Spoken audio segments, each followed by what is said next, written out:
Hello YouTube, this is Jake from Jake Josh Team, and I want to tell you guys my story. And if you haven't already, please hit that subscribe button and notification bell to support the channel. Thanks.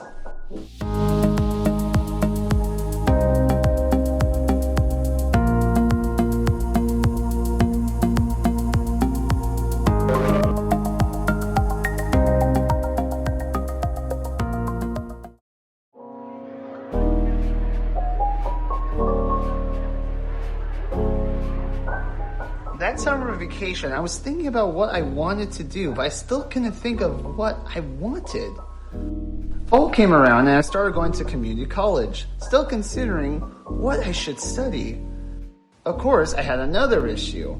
I needed to find a part-time job. I remember I kept applying to multiple jobs and I kept getting the same answer. No! Not exactly my favorite kind of answer. However, I kept at it and finally got a job at my city's local pizza place. Canyon Pizza. Oh boy! I made the pizzas and I even delivered it. I remember when I finished my training, I was so excited to start.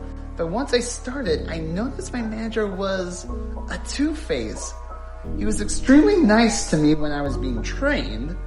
Once I started working, he kept yelling and cussing at me. I finally realized that I didn't need to take this. After 1 month, I quit my job and continued my job search. My boss was extremely frustrated with me and told me that no other places would hire a worker like me. I remember that really hurt my ego. One day, my dad told me about a certain theme park that was always hiring and recommended that I should apply. I told my dad I don't think they would want someone like me. My dad was persistent and told me he thought this job would be perfect for me. So I decided to apply, and to my surprise, I got an interview. This shocked me because it felt that I was actually being considered. I went to this interview and I remember I was nervous. Even though my friends and family told me there was nothing to be nervous about, eventually they called me in and the interview began.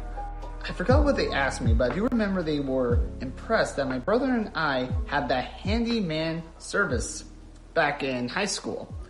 However, I thought I didn't get the job because they put me on a waiting list. I thought this was just a nice way of saying that I didn't get the job because I was on the waiting list.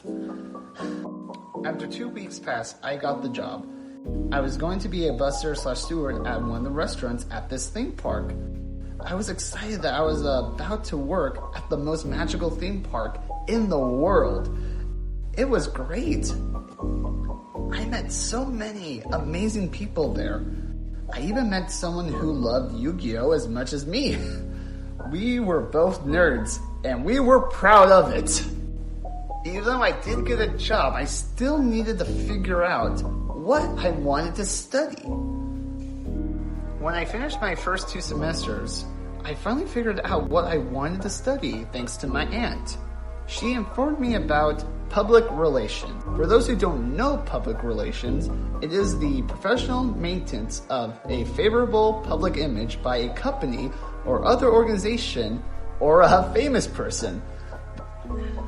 That sounded that it was right up my alley. I decided to focus on studying for that major. I felt that my life was on track. I had a part-time job and I was going to school full-time. While I was going to Santiago Canyon College, I got an internship at Cross Point Church in Anaheim. There, I helped schedule events for the church, create newsletters, and even worked on their social media platforms. Even though my community college didn't expect me to have an internship, I still enjoyed the experience. It was a 6-month commitment. Plus, it even helped me decide if I really wanted to major in public relations. By 2017, I was able to receive an AA degree and transfer to Cal State Fullerton to get a bachelor's degree in public relations. While I was going to Cal State Fullerton, I was getting tired of being a busser and a steward. It was a fine job, but not the one I wanted. You see, the job that stood out to me was an entertainment host. This position at my theme park I was currently working at was my dream job. This was the job I wanted when I first applied at this theme park. The responsibilities for this position are to make sure people don't get too handsy with the theme park mascots, create lines for these mascots, and inform the guests about events that are happening throughout the theme park. This was the position I wanted. However, it was a tough role to obtain. Unlike other job positions where people would just submit an application, this job could only be obtained through auditions. I remember when I went to that audition for the first time, I didn't get it. That didn't stop me though. I just waited until there was another audition. Went to that audition, and even though I felt more confident, I still didn't get the role. At this point, I felt maybe the role wasn't meant for me. When there was another audition, I decided to give it everything I got. Plus, my girlfriend even encouraged me to go. After that audition, I finally knew what third time's the charm meant because I finally got it. It was scary since 110 people auditioned and only 10 people, including myself, got the position. I was excited to start a new job. I was a little sad leaving my busing and stewarding job because I was going to miss everyone I worked with. Everything was so exciting. I got a new job, I was about to start a brand new school, and I was excited to see what was going to happen next in my life.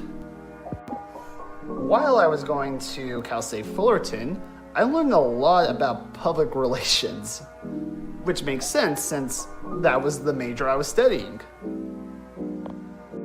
I took a lot of classes at Cal State Fullerton, but there was only one that stood out to me. That one was my event planning class.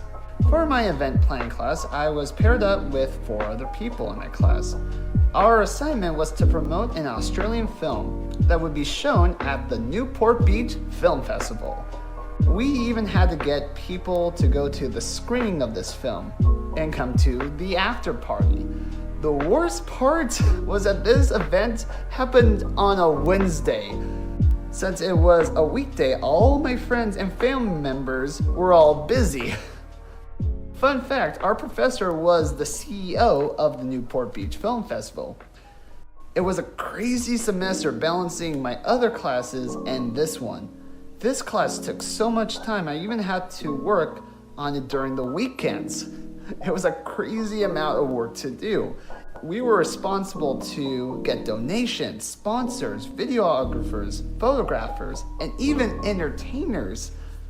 I remember at work, I was asking around for photographers. Luckily, some of my cast members were willing to help me, or even recommend people that were willing to help. I was able to obtain 4 sponsors for the event and 2 photographers. Luckily, our professor gave us some 3-ring binders that contained people we could talk to. These containers had information about former sponsors.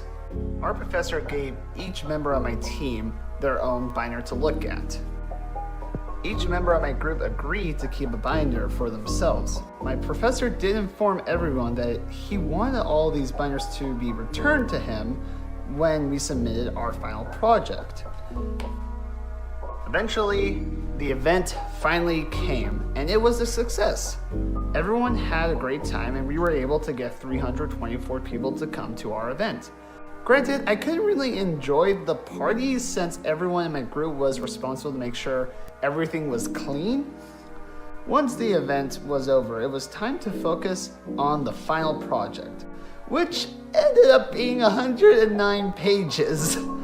We had to make a business plan for our event. This included the executive summary, event description, the SWOT analysis, talk about the organization and management, supporters, partners, and sponsors profiles, timelines, location selections, financial portfolios, and the appendix.